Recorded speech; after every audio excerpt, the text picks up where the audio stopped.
Ok, y ahora sí estamos todos, ya llegó Edwin también, que faltaba. Entonces estamos hablando de los principios de valor. El principio de sustitución, que ya sabe que es que un comprador prudente no va a pagar más por una propiedad usada de lo que le costaría hacer la nueva. Entonces calcula el valor de la nueva, le resta el tiempo de depreciación que tenga y le suma el valor del terreno. ¿Por qué el valor del terreno se suma aparte? Porque la tierra nunca se deprecia, nunca pierde valor. Se puede incendiar, se puede inundar y sigue siendo tierra. Y al contrario, su valor sube conforme pasan los años y la ciudad se vuelve más cerca de la tierra que tengamos o las propiedades alrededor le hagan subir su valor. El mayor y mejor uso de una tierra está en función de la zonificación, en la zonificación y la capacidad de tierra que tenga, lo que se puede hacer en ella. Un acre de terreno en el downtown de Orlando vale 8 millones de dólares. Un acre de terreno en las afueras de la ciudad, a lo mejor solamente 10,000. ¿Por qué? Por la ubicación, obviamente, y el mayor y mejor uso que se le puede dar a esa tierra. Un acre en el downtown de Orlando sirve para hacer un edificio de 30 pisos. La zonificación si la zonificación lo permite, obviamente, si el terreno soporta la carga del edificio y si el mercado da para pagar el valor de los apartamentos que va a tener, porque hay que repartir el valor de los 8 millones entre todos las unidades de apartamentos que se vayan a construir. Entonces, ese es el mayor y mejor uso. El valor también está afectado o determinado por la oferta y la demanda, ¿verdad? Cuando hay una mayor demanda, los precios suben. Más demanda, los precios suben. Cuando hay mucha oferta, al contrario, lo que sucede es que los precios bajan. La conformidad, las propiedades en un área deben ser similares, ¿verdad? En una subdivisión se busca que todas las casas sean parecidas para que no pierdan valor. La contribución, un elemento funciona solamente si agrega valor. Cuando la gente que hace flipping generalmente le agrega valor o le agrega mucho valor dependiendo de lo que haga.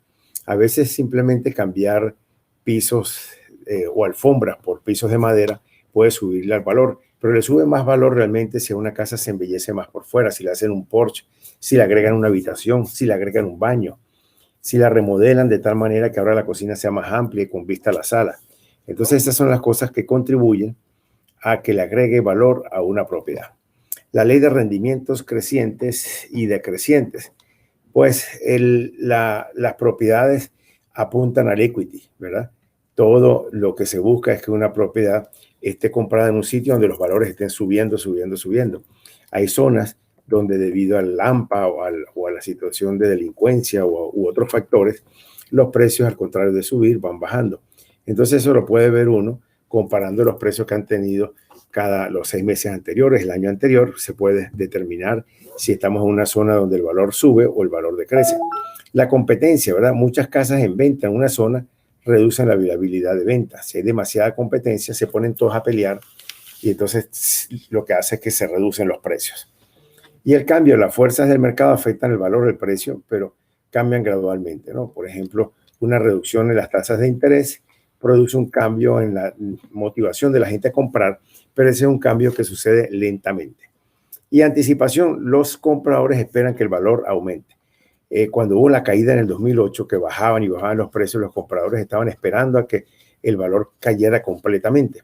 Pero hay otras situaciones donde ahora, por ejemplo, los vendedores, mucha gente no quiere vender, tal vez están esperando que el valor siga aumentando. Pero todo depende de lo que vaya a pasar. Ustedes conocen cómo es la curva de crecimiento, la curva cíclica en los negocios y en las economías, y cada ciclo se produce más o menos aproximadamente en 20 años. Entonces ya ahora han pasado prácticamente 20 años desde de la última situación, ¿verdad? Del 2008, que sucedió lo que pasó. Han pasado 12 años al 2020. Han pasado ya 12 años. Y entonces estamos probablemente acá. Y lo que se espera es que, bueno, ya venga la caída. No tan grande como la que tuvimos en el 2008, porque lo que pasó en esa fecha fue sin igual. Daban préstamos a la gente que no tenía realmente capacidad para comprar y eso no está pasando ahora. Entonces, no va a haber una caída vertiginosa, ni loca, ni tan desmedida como esa, pero un volumen muy alto de hipotecas caídas, de morosos, pues sí va a ocasionar entonces mucho short sale y mucho foreclosure, que va a incidir en una baja de los precios, no tan drástica, pero sí conveniente para hacer algún dinerito ahí también, ¿no? Entonces, esos son los principios básicos del valor. Recolectando datos de un CMA. Hay tres categorías de comparables que se pueden hacer. Cuando uno hace un avalúo, regularmente únicamente utiliza esto, las propiedades que fueron vendidas, nada más. Pero cuando hacemos un CMA, además de las propiedades que ya se vendieron, usamos propiedades que están actualmente en el mercado y aún no se han vendido. Entonces vamos a ver qué casas están listadas y a qué precios están. Eso nos muestra la tendencia. Si hay una tendencia al alza o una tendencia a la baja.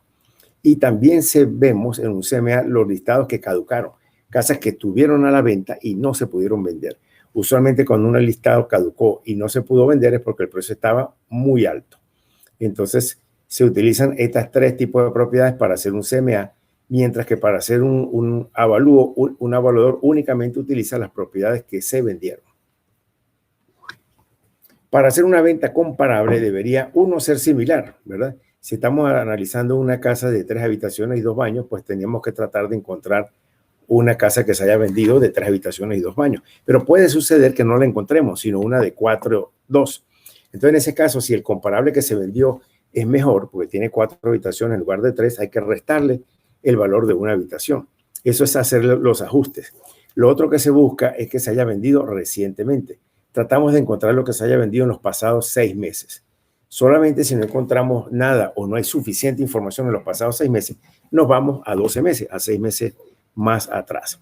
También debería estar ubicada en la misma área, de preferencia incluso en la misma subdivisión, porque eso nos va a dar un comparable más preciso. Pero en todo caso, si no se puede en la misma subdivisión, al menos en subdivisiones vecinas o en los alrededores. Y también que hay que revisar si se ha vendido en una transacción de plena competencia.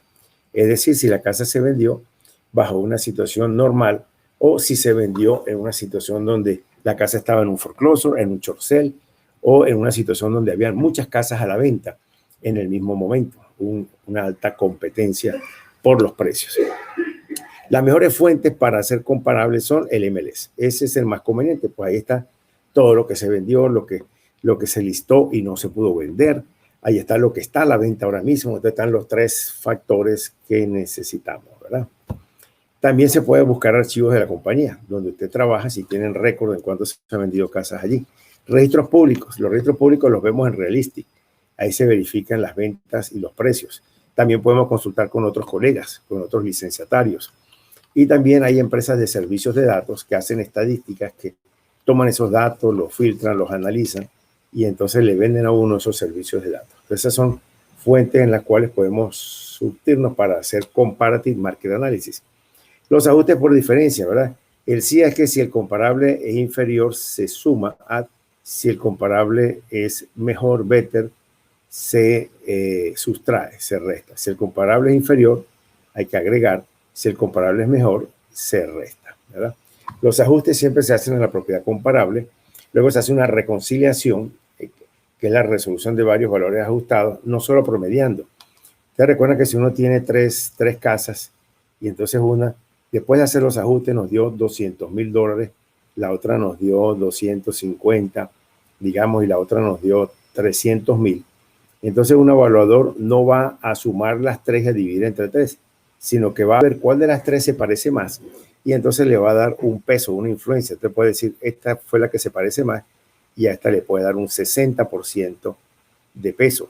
Y entonces el otro 40% lo puede restar, dividir 20 para este, 20 para este, o tal vez 10 para este, y entonces el otro